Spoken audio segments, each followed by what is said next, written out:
Este hombre es uno de los periodistas mejor pagados de la historia de la comunicación española y puede que mundial. Cada noche congregaba alrededor de la radio legiones de seguidores que incluso desatendían a la parienta por escucharlo. Era el terror de los estómagos agradecidos, los lametraserillos y abrazafarolas. Su cruzada contra lo que consideraba injusto lo llevó a enfrentarse con el poder y a ser quemada su esfinge en el Bernabéu. Un día se marchó de la radio sin decir adiós. Es José María García, Super García, el rey de la noche durante muchos años. Buenas noches. Buenas noches.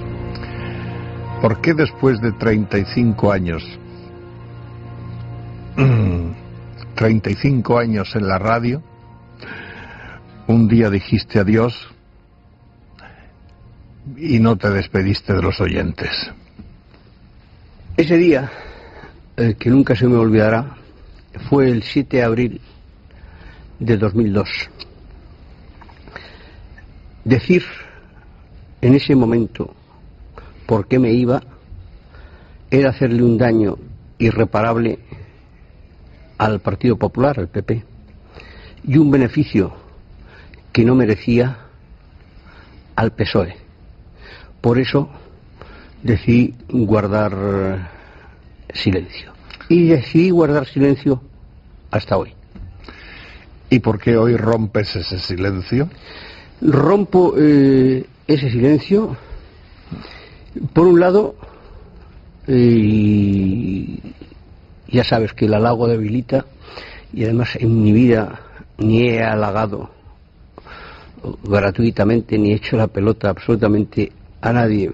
Por un lado, por la admiración ya desde hace muchísimos años que siento por ti, y por otro lado porque este espacio es una pequeña isla que por el momento creo que está a flote de tanta, con perdón, mierda y porquería como nos ofrece la caja tonta.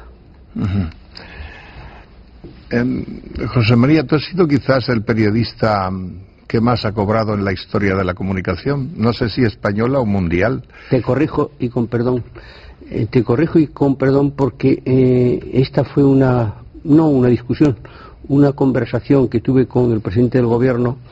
Ese día era precisamente en casa de Juan Abelló, era el cumpleaños de Juan Abelló, y sin venir a cuento, estábamos en una parte, el presidente José María Aznar y yo, me dice: ¿tú ganas más que Zidane? Y le digo: estás equivocado, presidente. Yo produzco más que Zidane. Mis sueldos, mis contratos, que efectivamente han sido altísimos y posiblemente récords, nunca me he preocupado, siempre han guardado directa relación con lo que yo he ingresado en las empresas. Sí, de cualquier forma, en fin, hablar de 1.500 millones anuales y tal, eso no creo que lo hayan cobrado muchos periodistas, ¿no? Yo ganaba 1.500 millones anuales en la cadena COPE, y cuando dejé, en un grave error mío, y luego lo analizaremos, la cadena COPE, y ese año la cadena COPE obtuvo en su historia récord de beneficios. La empresa. ¿Cómo se quedaron los curas después de aportar tantos beneficios a la COPE cuando te marchaste? Los obispos. Más que... mira, la conferencia episcopal es rarísima. Es decir, partiendo de la base que si el cura es raro, el obispo es muy raro y el cardenal es rarísimo. Del Papa no hablo porque no lo conozco. Pero yo creo que no les preocupó, que la menor preocupación era la económica. La conferencia episcopal no le preocupa el dinero de la COPE, solo le preocupa que no le cueste. Cuando yo en el año 92, cuando se produce la invasión de Antena 3 por el imperio del monopolio, con la aquiescencia y la colaboración total y absoluta del partido en el gobierno, que era el Partido Socialista Obrero Español, que es quien ayuda a hacer la trampa para que Antena 3 cambie de manos, yo tenía ya absolutamente realizado mi acuerdo. Yo no quería seguir, yo no quería trabajar, yo quiero ser un hombre libre y yo no quiero trabajar donde tocan una campanita y maricón el último. Perdón, José María. ¿A ti te encargaron montar por la derecha un imperio como el de Prisa? No, a mí no me encargó absolutamente nadie. Yo lo que pasa es que primero tuve un durísimo enfrentamiento con el Partido Popular, porque cuando el Partido Popular llega al poder, a los 20 o 30 días de estar en el poder, me llama Miguel Ángel Rodríguez, que era secretario de Estado para la Comunicación, y me dice en Moncloa que no podemos seguir contando con Antonio Herrero. Digo, ¿cómo? Que no. Digo, pero si no hay un periodista en este país que haya ayudado más al PP que Antonio Herrero, solo denunciando todo lo que ha denunciado. No, es que ahora nos está dando, digo, claro, porque lo único que tiene un periodista es su libertad, su crédito, es su pasaporte, y lo que hacéis mal, pues no puede seguir. Digo, pues átate bien los machos si tocas a Antonio Herrero, porque si tocas a Antonio Herrero nos vas a tocar a todos nosotros. Pasa posteriormente el tiempo y fíjate lo que son las cosas. Eso lo descubre y lo cuenta muy bien Federico Jiménez Los Santos en su libro. Un viernes noche, José María Aznar, presidente del gobierno, invita a cenar a Luis Herrero y a Federico Jiménez Los Santos y les pide, y también les dice lo mismo, que no se puede seguir contando con Antonio Herrero.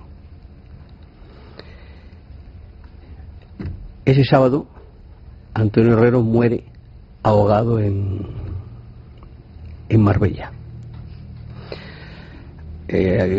A mí me lo cuenta Luis, no se atrevía.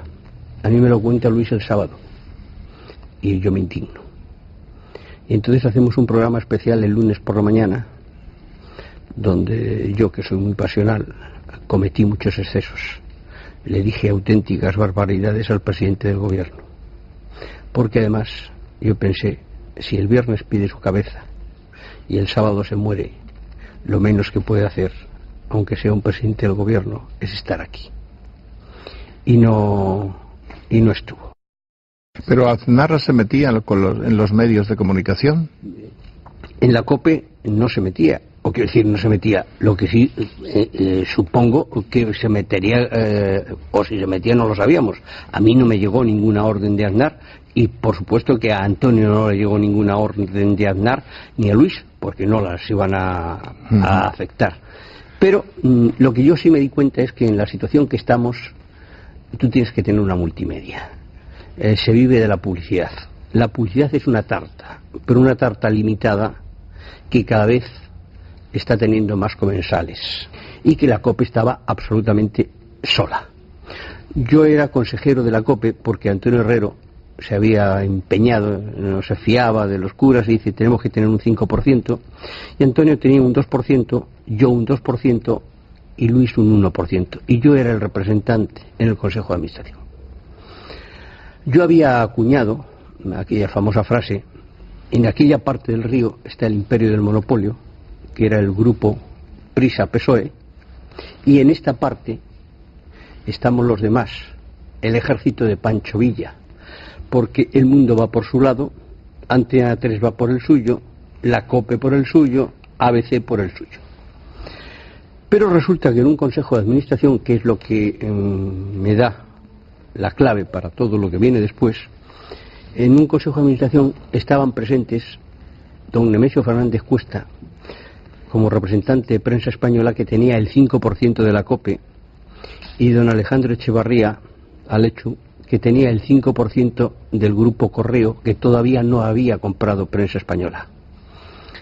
Y yo les digo, me levanto, los consejos de la COPE son para grabarlos. Hay curitas, vicarios, por ejemplo, que vienen de Burgos en el autobús de línea para cobrar su asistencia al Congreso. Y entonces le digo a Nemesio, mira Nemesio, a mí el diario ABC, su director era Paco Jiménez Alemán, me trata bien, pero me sorprende que teniendo el 5% de esta casa, vosotros ignoréis excesivamente o no le prestéis la atención debida a Luis Herrero y a Federico Jiménez Los Santos. Y Nemesio Fernández Cuesta, con una gran valentía, se levanta y dice, no, José María tiene mucha generosidad. Yo personalmente he dado la orden a mi director que ni Federico ni Luis existen. Los curas se quedan sorprendidos y dicen, y no existen porque el rival en el mercado del diario ABC no es el país, es el mundo. Y esta casa, la COPE, políticamente ha tomado partido por el mundo. Por lo tanto, esa es la razón.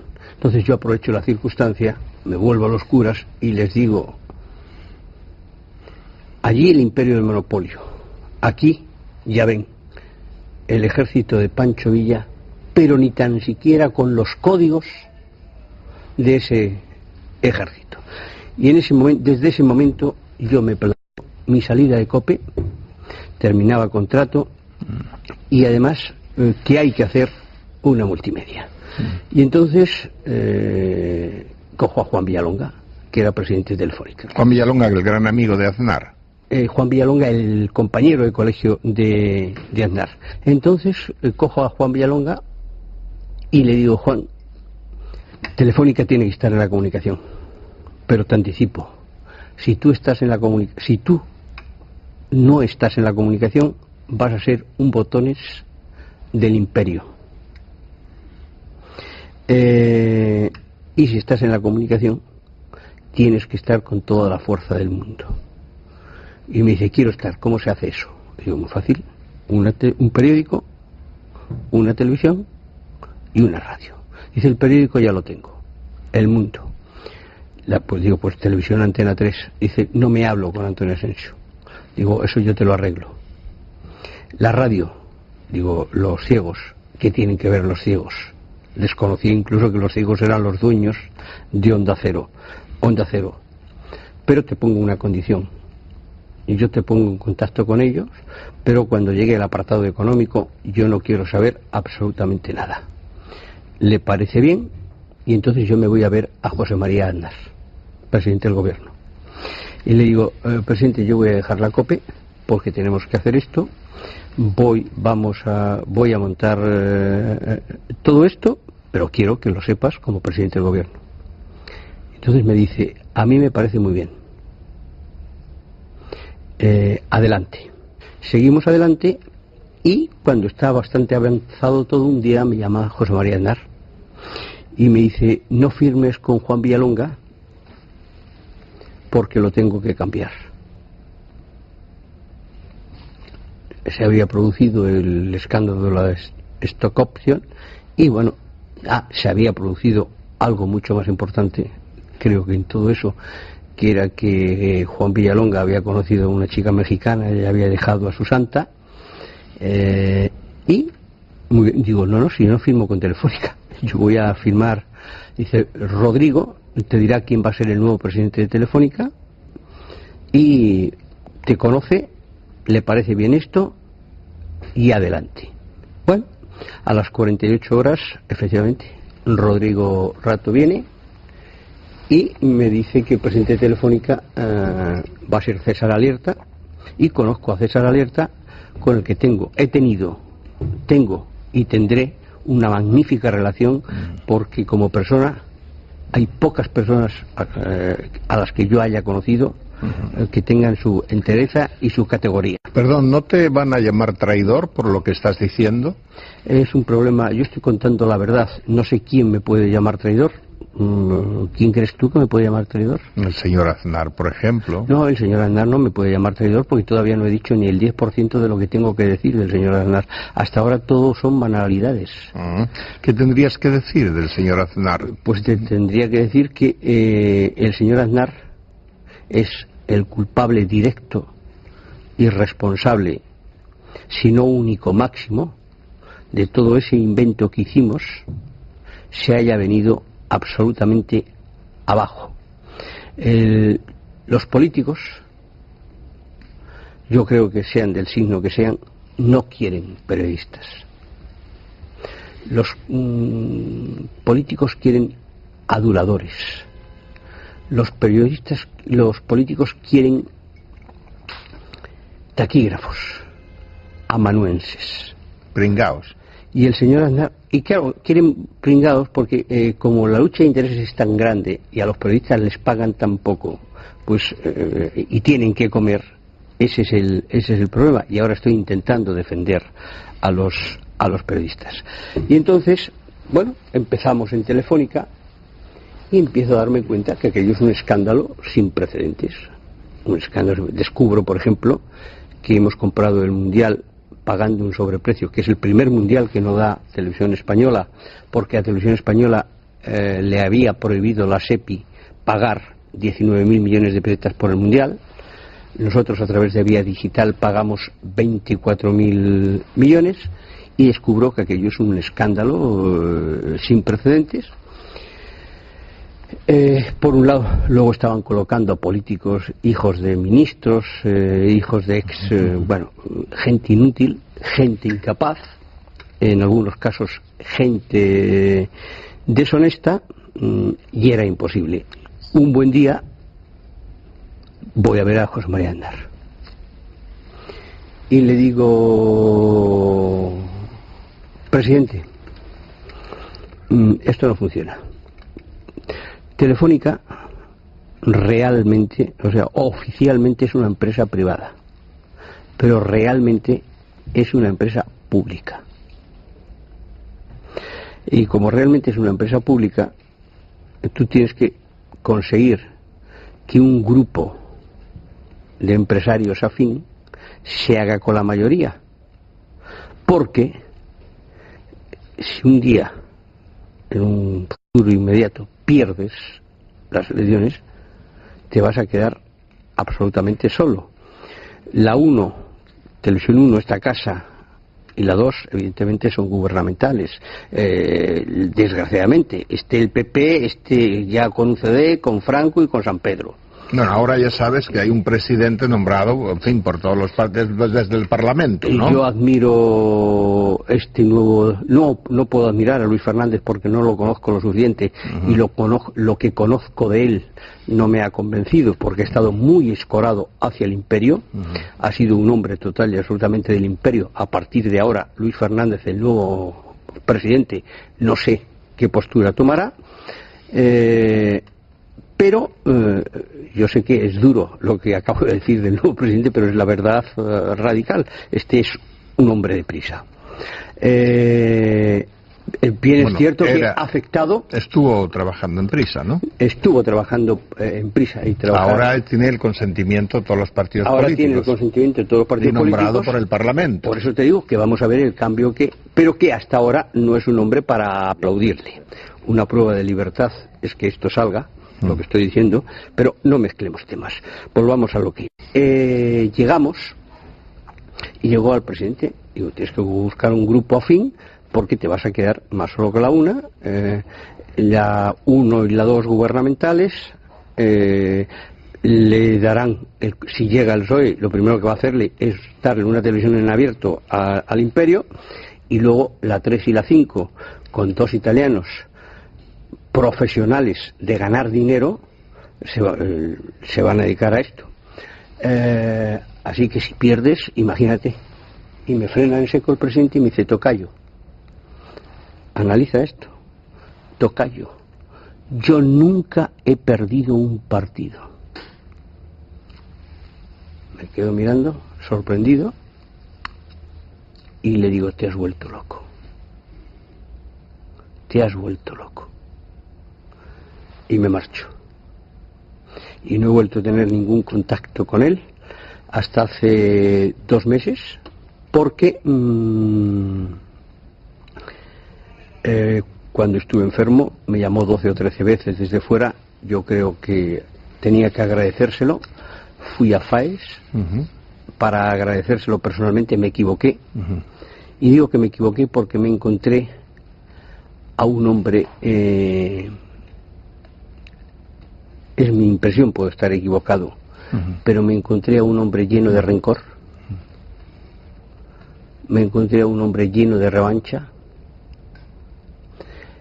No era aquel hombre lúcido y fresco que llegó a Madrid para hacerse cargo del PP. Rencor, revancha y sin admitir la derrota. Pero no es eso lo peor. Lo peor es que sigue mandando, pero que es el único que manda. Ese es el problema. Mariano Rajoy es un grandísimo amigo mío. Yo he ganado una apuesta. Yo, adelantándome a los acontecimientos, dije que Mariano Rajoy iba a ser el sucesor. Y se lo dije a él, digo, si vas a ser el sucesor, y dice, ¿por qué? Digo, muy fácil. Tú tienes una cosa fenomenal y una cosa malísima. Pero eso equilibra tanto la balanza que vas a ser el sucesor. Lo bueno, que pasas por los sitios y no manchas.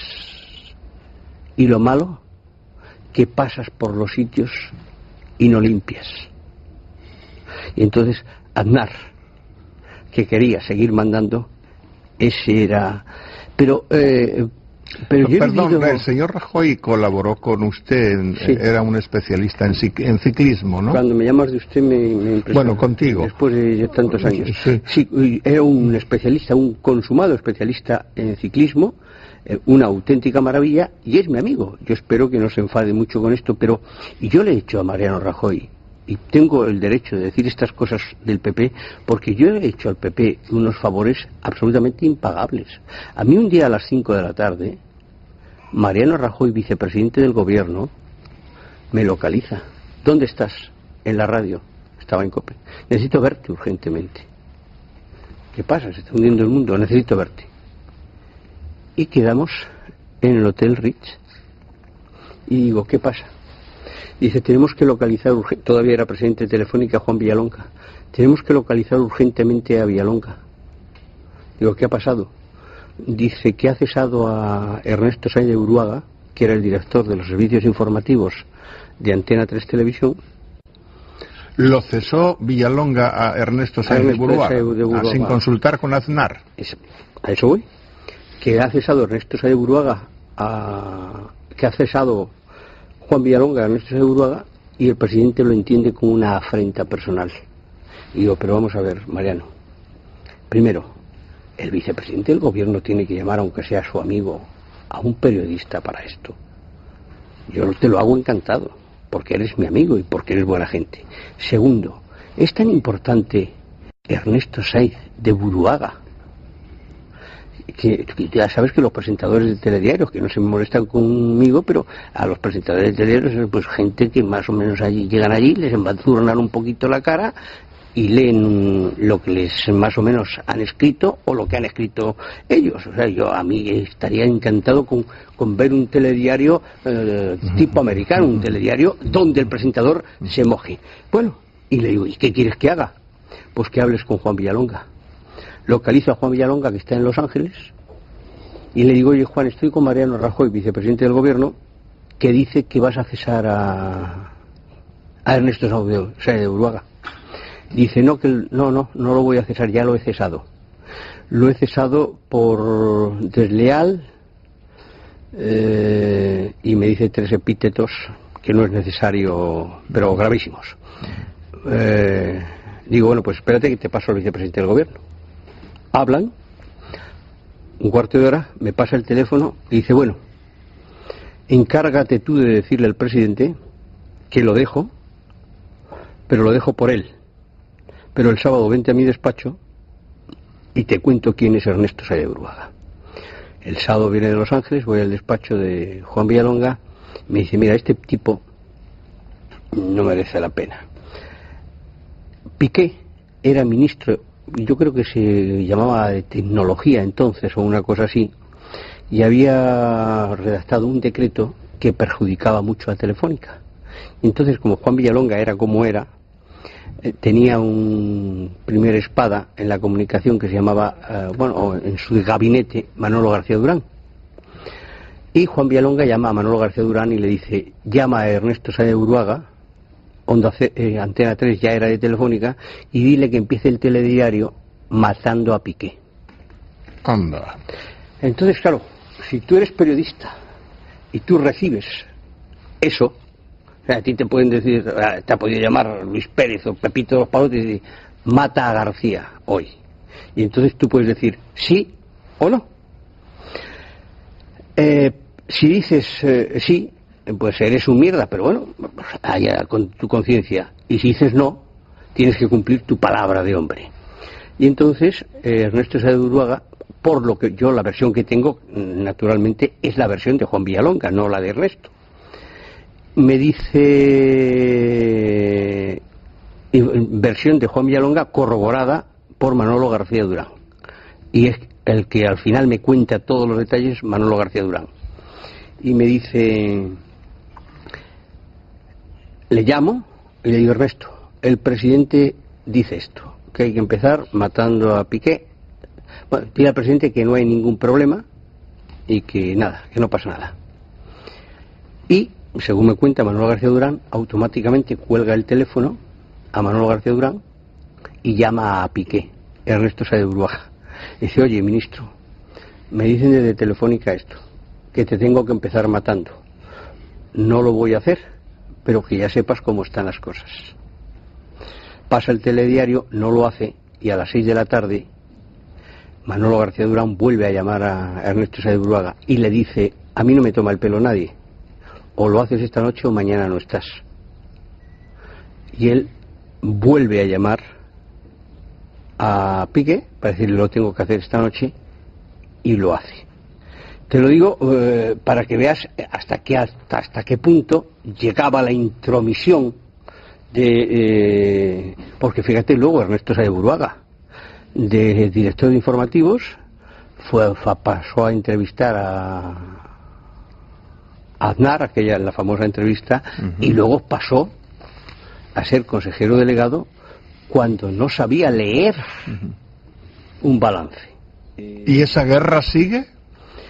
Pues esa guerra, en los medios de comunicación. Esa guerra ahora es muchísimo de la conferencia episcopal. Un tal Blázquez. Ese es el presidente de la conferencia episcopal. Viene 3 días a Madrid. No hay conferencia episcopal. Pero luego está la COPE. Yo siempre he dicho, el único sitio... Yo me he equivocado. Y cada uno tiene que ser responsable de su error. Yo me equivoqué marchándome de la COPE, creyendo que ayudaba a este país un poco. Pero yo soy siempre he sido lo mismo. Me puedo equivocar o equivocar. Yo me gané muchísimos enemigos cuando hace muchísimos años había una sola televisión, que era la mejor televisión de España, porque no había otra, que era esta. Yo en un programa de Mercedes Milá aparecí y sin venir a cuento dije sí a la OTAN. ¿Por qué? Porque el PSOE había dicho de entrada no, cuando la responsabilidad de gobierno la había llevado, es decir, buscando el interés nacional. Entonces, la conferencia episcopal, ¿qué permite? Permite una libertad que los profesionales convierten en libertinaje. Fíjate, guerra de Irak. La guerra de Irak, que es un error gravísimo de José María Aznar, porque José María Aznar, yo no digo que vaya o no vaya a la guerra, pero un tema de esa naturaleza lo tienes que llevar al Parlamento y que lo decidan, etcétera, etcétera. Pero claro, Aznar ahí se veía como Dios. Fíjate, yo tengo grabada en la retina, Aznar es un tío que no es un tío de la NBA, que mide, Aznar es un poquito más que yo, y Aznar, tú no sé si te acuerdas, una imagen de una foto bajando del helicóptero en Camp Davis, esperando al presidente americano y caminando como si fuera Dios. Otra famosa foto de Aznar, ¿te acuerdas? Con las cervezas y las Azores. Roma dice no a la guerra. La conferencia episcopal dice no a la guerra. El sínodo de los obispos, fíjate que es difícil ponerlos de acuerdo, incluido el catalán, dicen no a la guerra. Y los dos principales comentaristas de la COPE, conferencia episcopal, son los dos únicos que dicen sí a la guerra. Uno, Luis Herrero. Para mí es muy triste, pero porque se ha vendido al PP por un puesto en las europeas, y otro, Federico Jiménez Los Santos, porque cree en eso. Mira, Federico es un personaje, yo lo he oído el otro día contigo, Federico es un personaje curiosísimo. Punto uno, es presumiblemente, si no el más culto, entre los tres periodistas más cultos de este país. Es un hombre, hasta donde yo he conocido, que no ha dado un paso por una peseta, o sea, de un desinterés absolutamente económico. Pero, ¿qué le ha pasado? Con todo el respeto, porque yo a Federico le quiero, aunque le podía querer más, pero le quiero. Le he perdido el respeto, le he perdido la admiración, pero le quiero. El cariño no. Le he perdido el respeto y le he perdido la admiración porque ha dejado de ser periodista. El periodista que no es plural, el periodista que no es neutral, no es periodista. Es otra cosa. Y entonces él ha dividido el mundo entre los buenos, la derecha, y los malos, la izquierda. Ha estado usted en la guerra durante mucho tiempo. Su mayor guerra, o una de sus grandes guerras, fue el Real Madrid. Su cabeza la han pedido desde todas partes. Uno de los que pidieron su cabeza, naturalmente, fue Florentino. ¿Quién más ha pedido su cabeza? Por supuesto, Pablito Pablete, ¿no? No, pero a mí no me preocupa quién te pide o deja de pedir la cabeza. A mí, por ejemplo, me preocupa actitudes mafiosas, como la de Florentino Pérez. Florentino Pérez y Jorge Valdano son los hombres que han destrozado a este Real Madrid. Este presidente actual, que tiene su parte de culpa, es mínima. Al Real Madrid lo destroza Florentino Pérez y José María Aznar. ¿Tú te sientes un hombre honrado? Yo creo que soy un hombre honrado, aunque la honradez es algo que no se puede medir. Incorruptible. La única persona que me intentó comprar, ¿quién? Es hace poco, fue un curioso personaje, Manolo García Durán, aquel famoso de Telefónica. Florentino me estaba persiguiendo por activa y por pasiva para que comiera con él, y yo le decía que no quería comer, y entonces interviene Eduardo Zaplana, que era su amigo, y me dice si puedo comer. Digo no, tomar café sí, y vamos al Hotel Villamagna, y delante de Eduardo Zaplana dice, hombre, dos amigos míos como Florentino y tú tenéis que llevar bien. Digo no, porque este es un sujeto que no merece la pena, este es un tramposo que juega con las cartas marcadas, es una persona no apta para la sociedad. Cualquier ciudadano normal coge una botella y te da con ella en la cabeza. Florentino se lo tragó todo. Y a los 3 días me llama y me dice, era el día de, me parece, Nochebuena, si podemos cenar. Y yo me ablandé un poco, dije que sí. Y fuimos a Zalacaín a cenar, y se invitó también Manolo García Durán. Y Manolo García Durán, que era el que estaba en Telefónica antes, se sienta y me dice, quiero que sepas que yo antes trabajaba gratis para Florentino, ahora cobro. Digo, bueno, a mí me parece muy bien. Entonces empezamos a hablar de las torres, empezó a rebatir por qué, empezamos a hablar del contrato de Figo, cómo el Real Madrid le quita a Figo al Barcelona a través de un escándalo de Caja Madrid y de un tipo impresentable como es su presidente Miguel Blesa. Pero el contrato de Figo lo avala Florentino Pérez, el de Figo y el de Zidane, ¿no? Con su dinero, ¿no? Florentino Pérez con su dinero no avala absolutamente nada. El contrato de Figo lo avala Caja Madrid, creando una empresa fantasma con un capital social de 500.000 pesetas para dar al día siguiente 12.000 millones. Es decir, eso con la presidencia de un impresentable Miguel Blesa, que había recibido las instituciones pertinentes. Y entonces, bueno, voy atajando todo esto, y en un momento determinado Miguel García Durán con el señor Pérez me dice, bueno, ¿y cuánto cuesta que mires para otro lado. ¿Y? Me levanté, le dije a Blas, que es el maître eterno de ese imperio que se llama Zalacaín, mándame la factura a la oficina y adiós. ¿Es la única vez que han intentado comprarte? Sí. Y aterrorizarte. No, aterrorizarme no. Hace muchos años pues, yo vivía en O'Donnell, mis hijos eran pequeños, pusieron una bomba en el portal de mi casa porque había descubierto una sociedad fraudulenta de quinielas donde compraban a los porteros de segunda división. He tenido distintas amenazas, pero no graves. ¿El peor momento para ti fue el 23F? No, ese no fue el peor momento para mí, el 23F. El 23F fue un momento de España en el que yo tuve una intervención que era la intervención de un reportero profesional, de un reportero, uno más. El peor momento es el día que voy por la calle de Arturo Soria, aquí va el chofer, aquí está mi mujer y aquí estoy yo. Suena el teléfono, me había hecho una biopsia y me llama el señor de la biopsia. Me dice, mira, debía decírselo al médico, no a ti, pero como he dormido 30 años contigo, malas noticias. Y digo, ¿qué son malas noticias? Dice, tienes cáncer.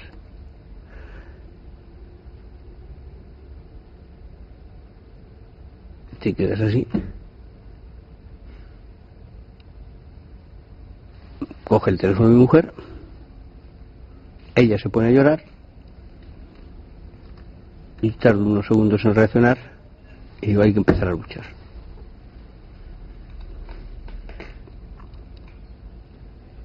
¿Y venciste? Por lo menos aquí estamos, deseoso de volver, si es que se puede, para devolverle a esta sociedad algo de lo mucho que me ha dado. Yo tengo mis necesidades cubiertas. Yo no soy millonario, yo no necesito comer 3 veces, yo no tengo ningún yate porque no me gusta navegar, y la luz la tengo pagada hasta que Dios me llame. Pero entonces me dicen, ¿por qué quieres, con lo feliz que vives ahora haciendo tu deporte, jugando al mus con tus amigos, por qué quieres volver? Porque quiero devolverle un poco a la sociedad lo mucho que me ha dado y quiero traer, por lo menos, voy a ver si lo consigo, un programa plural. Por un lado, plural en lo político, y luego es necesario, es imprescindible un programa de investigación. ¿Te molestaba que te llamaran Butano? No, porque el que lo hacía con cariño, y el que lo hacía por ofenderme, pues evidentemente era su problema. Bueno, no estaba mal pensado ese nombre de Butano porque usted explotaba todas las noches, ¿no? No, eso nació primero porque no mido 1,90 y segundo porque en los partidos, cuando hacía el campo, yo llevaba una chamarra larga por la lluvia de color butano. ¿Para ti quién ha sido más censor? El más censor. Yo ¿El creo PSOE o el PP? Por lo que yo he vivido, quiero decir, no hay la menor duda. Yo creo que es muy difícil, muy difícil igualar el capítulo de censura de José María Aznar. Es más, tú fíjate que Multimedia de Telefónica tiene durante 6 meses un presidente provisional, porque él el puesto ya se lo tenía guardado para un amigo que, como había tenido un cargo ministerial, no podía ocupar ese puesto durante 6 meses hasta que no se cumpliera. Ese amigo era Pedro Antonio Martín Marín. El mayor censor que ha tenido este país ha sido José María Aznar. ¿Se acabó el periodismo libre para usted? No, que va. Vuelve a empezar ahora, si es que vuelvo. Señor García, ha sido un honor y mi gratitud por haber concedido tanto tiempo a este encuentro. Muchísimas gracias, y mi gratitud es hacia ti, el halago de Vilita, por haberme correspondido tan generosamente. Buenas noches y gracias. Buenas noches.